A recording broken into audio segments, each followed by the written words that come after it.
उत्तेजना की तलाश में महिला 100 मीटर की ऊंचाई पर चल रही थी, लेकिन उसे बिल्कुल नहीं पता था कि उसके नीचे का आकाशीय पुल गिरने वाला है। जुआन माओ उसे परेशान नहीं करना चाहती और चाहती है कि वह सुरक्षा रस्सी को बांध ले और सुरक्षित रूप से आगे बढ़े। ऐसी स्थिति में सबसे अच्छा तरीका है कि उसे शांत रखा जाए, लेकिन सहेली को डर था कि कहीं महिला को कुछ न हो जाए। उसने जोर से कहा, रुक जाओ। उसने स्थानीय को भी दिया। ये कहना पड़ेगा कि उसकी सहेली वाकई एक खराब साथी है। महिला ने ये सुनते ही घबरा गई और डर के मारे वह आगे की ओर दौड़ पड़ी, लेकिन अचानक हिलने से पहले से असंतुलित पुल पलट गया और महिला एक पल के लिए संतुलन खो बैठी और लगभग गिरने ही वाली थी। लेकिन उसकी किस्मत अच्छी थी और वह सुरक्षा रस्सी से लटक गई, जिससे उसकी जान कुछ समय के लिए बच गई। सामने के साथी ने भी राहत की सांस ली, लेकिन खतरा अभी समाप्त नहीं हुआ था, क्योंकि पैरों के नीचे का पुल पूरी तरह से ढह गया। लीसा इसी तरह 100 मीटर की ऊंचाई में झूल रही थी, हिल भी नहीं पा रही थी। और भी बुरा ये हुआ कि लोहे की रस्सी, जो कि मरम्मत के अभाव में पुरानी हो चुकी थी, अचानक ढीली पड़ गई। स्थिति गंभीर थी। कर्ली ने तुरंत एक रस्सी निकाली और लीसा की तरफ फेंकी। फिर सबने मिलकर तेजी से उसे खींचा। आखिरकार लोहे की रस्सी टूटने से एक पल पहले उन्होंने लीसा को ऊपर खींच लिया।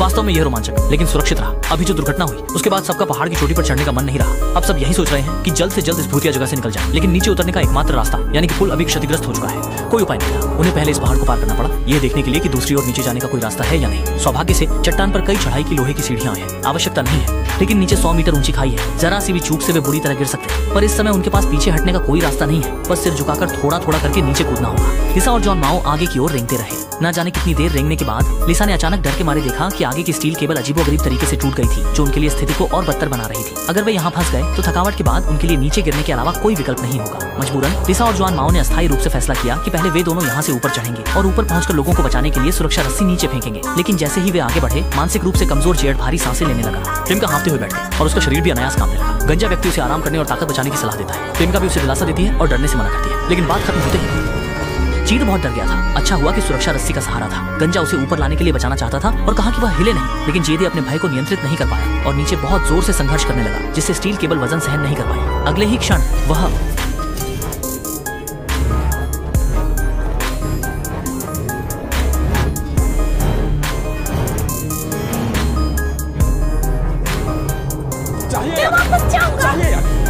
चाहिए नहीं चाहता।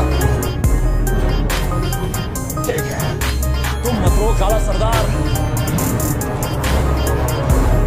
वो यह डरावना दृश्य देखकर ऊपर की छोटी में भी असहाय थी। उसी समय लीसा और जुएल माओ अंततः खाई के नीचे से ऊपर आ गए। इंसानी जान का सवाल था। वे एक पल भी रुकने की हिम्मत न कर सके और पहाड़ी की छोटी की ओर दौड़ने लगे। लेकिन दौड़ते दौड़ते जुएल माओ अचानक एक हड्डी के क्लैंप से फंस गए। दर्द ने तुरंत उनकी सभी गतिविधियों की क्षमता छीन ली। वे दोनों ने एक एक तरफ पकड़कर जाल को खोलने की कोशिश की। दोनों ने अपनी पूरी ताकत लगाई। बड़ी मुश्किल से थोड़ा सा खोल पाए, लेकिन गलती से जाल वापस बंद हो गया, जिससे जुआन माओ को दोबारा चोट लगी। मजबूरी में हुआन माओ जी नंगली शाह दिल्ली के पास सुरक्षा रस्सी दे दी, ताकि वो पहले 3 लोगों को बचा सके और फिर वापस आकर उसे बचा सके। जब सभी लोग अधिक समय तक नहीं टिक पा रहे थे, तभी अचानक एक रस्सी आसमान से नीचे गिरी। जेड ने जल्दी से रस्सी के सहारे ऊपर चढ़ना शुरू किया और रास्ते में ग्वांग टू के सिर को भी कदम के रूप में इस्तेमाल किया। लीसा की मदद से तीनों ने जल्दी से बिना किसी खतरे के ऊपर चढ़ गए, जबकि दूसरी तरफ काजुआन माओ उतना भाग्यशाली नहीं रहा। इंतजार के दौरान उसने अचानक आसपास से पेड़ की शाखा टूटने की आवाज सुनी। उसने सोचा कि लीसा वापस आ गई है, इसलिए उसने जोर से लीसा का नाम पुकारा, लेकिन वह काफी देर तक पुकारता रहा और कोई जवाब नहीं मिला। 任何回应。此时他突然意识到情况不对，但已经为时已晚，还没等他有所准备，就被一股强大的神秘力量强行拖走。等丽莎机人赶回来的时候，卷毛已经消失不见，只留下一个不售价和被拖拽的血迹。丽莎彻底崩溃，刚才他们2人合力都掰不开这个不售价，现在却被掰开扔在这里，卷毛肯定是出事了。想到这，但小帕是德姐的当即就要丢下卷毛下山试开。क्या वह आ गया? ठीक है या नहीं? नहीं, वह नहीं आया। मुझे एक फॉर्म वापस दे दो। खरीदोगे? छोटी मेई की फटकार पर दोनों ने झगड़ा करना बंद कर दिया। फिर सभी ने फैसला किया कि वे जुआन माओ को वापस लाएंगे, पर इस घने जंगल में जुआन माओ को ढूंढना इतना आसान कहाँ है। उन्होंने बहुत खोजा पर कुछ हासिल नहीं हुआ। इस समय मतभेद में फंसे जेहड़ अचानक से गोरा के साथ लड़ाई करने लगे। शाओ मेई बीच बचाव के लिए दौड़ी, लेकिन गलती से जाल में गिर गई। तीनों ऊपर से बहुत देर तक चिल्लाते रहे, लेकिन शाओ मेई से कोई जवाब नहीं मिला। स्थिति को गलत समझते हुए लीसा जल्दी से सुरक्षा रस्सी के सहारे नीचे उतरने लगी। जाल बहुत गहरा था। वह अभी आधे रास्ते तक ही पहुंची थी कि अचानक घटना घट गई। उसके पैरों के नीचे फिसलन हो गई। इस समय उठी हुई नुकीली चीज उसके माथे से सिर्फ 0.01 सेंटीमीटर दूर थी। वो बुरी तरह डर गया था। अगर वह इसके ऊपर गिरता तो निश्चित ही उसकी मौत हो जाती। उसने नीचे देखा, जाल के तल में अभी भी बहुत